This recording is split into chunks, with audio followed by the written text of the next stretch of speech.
8,830 pounds. Big Montana travel trailer just rolled in on trade here at Haylett RV of Coldwater, Michigan.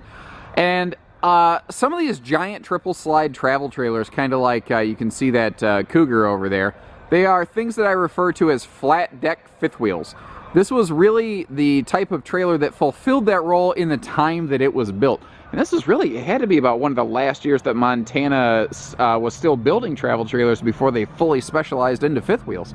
I think that just due to the age more than anything, this is something that, like, if you just had a site where you're gonna seasonal camp, something like that every now and then, this is just a big old brick that would just be very nice to get parked there, leave there. And that's exactly what the previous owners did. We actually dispatched our delivery team to pick it up and bring it here, and we're going to deliver their new RV for them. So that is something that we can do for you here at Haylett's. If you don't have a vehicle, no sweat, we'll park it wherever you want it.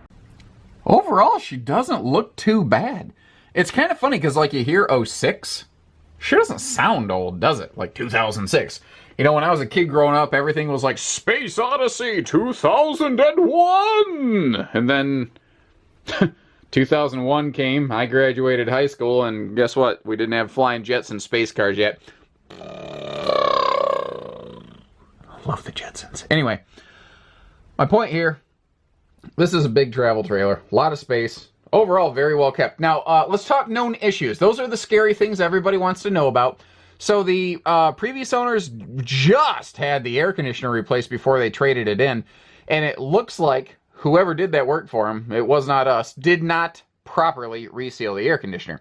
When they brought it in, we noticed that there was a little bit of water dripping from the AC shroud there into the inside of the RV. So obviously we've gone through, we've cleaned that up, and we are getting this thing pulled into the shop post-haste to get this thing diagnosed and properly addressed so that you're not inheriting a trailer with a leak.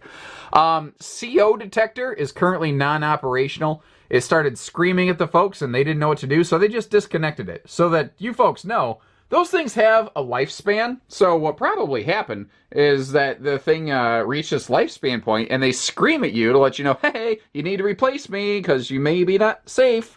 And thankfully everything here looks good. You do have day-night shades all the way around. The only thing I noticed, like, they generally seem to work pretty nicely, with the exception of that one over there by the dining area. It looks like maybe the string got popped on that.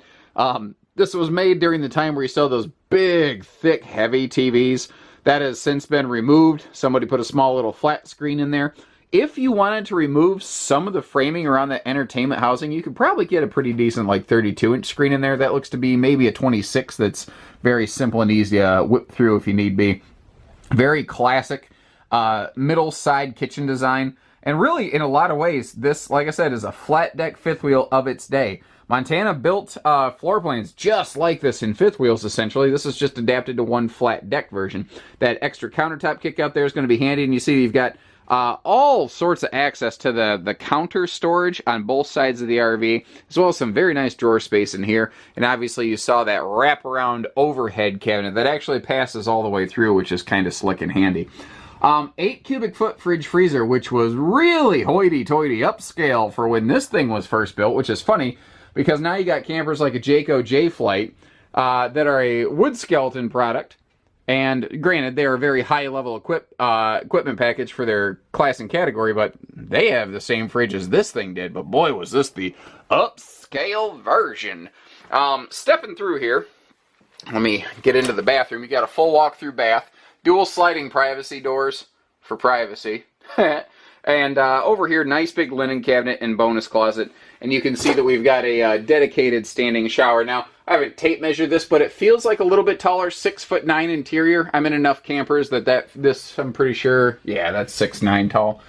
Also, really nice vanity setup over here in the bathroom. They did a really smooth, slick job here. It's got a big open feel to it and plenty of legroom in front of that foot flush stool right there. So if you're bigger like me, you're never going to have to have to do the twist 'em up yoga challenge just to use the bathroom, the RV yoga challenge.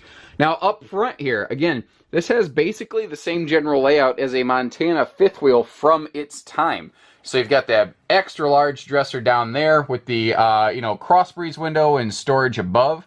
Full 8-foot wide front wardrobe closet here. Bonus storage even in the top of the bed slide. And I haven't measured this one. I really kind of need to. I think this is a 60 by 80 queen because it looks like it's got a 60 by 80 mattress topper on it, and they pretty much marry up pretty nicely. But you might want to double check that if you're really, really wanting to make sure. Some of these older trailers would still go with a short camp queen and an east-west application. Very, very uncommon, and I don't believe Montana ever did, but always double check. You know, we can easily tape measure something to make sure. The sizing of that bed was bugging me. I wanted to make sure I had it right, so in between cuts here, I did jump inside real quick, grabbed a tape measure. That is a 60 by 80 queen, so a normal 80-inch residential queen, just for clarity's sake. I like to have good information. A couple things here. I like that this does have a full front pass-through. This actually goes all the way under the closet, and I really like how they kind of have that very nicely finished off. That's a sort of like laundry hamper chute that you saw at the top of the screen there real quick. Protected propane enclosure here. You can see you got that little access panel in the nose that just pops open real quick so you can get in there for your tank exchanges, 30-pounders. The overall, really, this thing has fared the weather pretty well. The decals are beginning to show some age, but from experience, what I can tell you is this was made during a time where Keystone was not known for using, well, really not just Keystone, but most of the industry was not known for using really high-class decals. They were very prone to peel and fading, and the fact that I see very, very little of that done here indicates to me that this has been routinely cleaned and with UV conditioners applied. So overall, it does look to be all right. It could use a bath right now, that's for sure. But at the time of this filming, it's sort of the end of the season situation. That doesn't really surprise me. A lot of campers coming in on trade right now need that, especially ones that were park kept like this with trees anywhere. Trees just, man, they just drop crap all over trailers and leave you a lot of extra cleaning. This does have a pull-out bike rack rear bumper, so whether you're towing or not, that's actually a neat feature because if you're going to be away from a park kept trailer for a while, it kind of is just a nice way to make sure that the bikes stay where you want them to stay so they don't go for a joyride while you're not there. I know some people where that have happened. Mr. Haylett himself, our owner, is one of them. I saw the folks had the awning open when we had it brought in here. We like folks to go through, show us everything's in working order, just like you would expect us to show you everything's in working order. We have kind of the same expectation. And awning looked good. Manual awning, of course, given the age of the RV, but awning looked all right. Overall, really, guys, I mean, don't get me wrong, it's not a spring chicken. When you look at this thing through the lens of the fact that it's an 06, you know, it looks all right. It looks good. It makes sense. If you're trying to compare it with the expectation of being factory fresh and brand new, well, that's a foolish expectation, and you're going to be disappointed. But, you know, for the money, it appears to be a very fair thing. And like I said, we are going to get that little thing around the AC diagnosed as soon as possible, because the last thing we want is a leak in RV, because the last thing you want is a leak in RV. Funny how that works. You know, you don't want to make that call any more than we want to take that call, but for the right reason, because we want happy customers, not because we just, you know, don't want to deal with it. That's not what we're about. That's why we've got the full service center over here. So whether it's used, new, otherwise, I don't know what otherwise would be, but if there is an otherwise, we have an otherwise. We do it all here at Haylett RV. So take care, stay safe, have fun, and happy camping, everyone.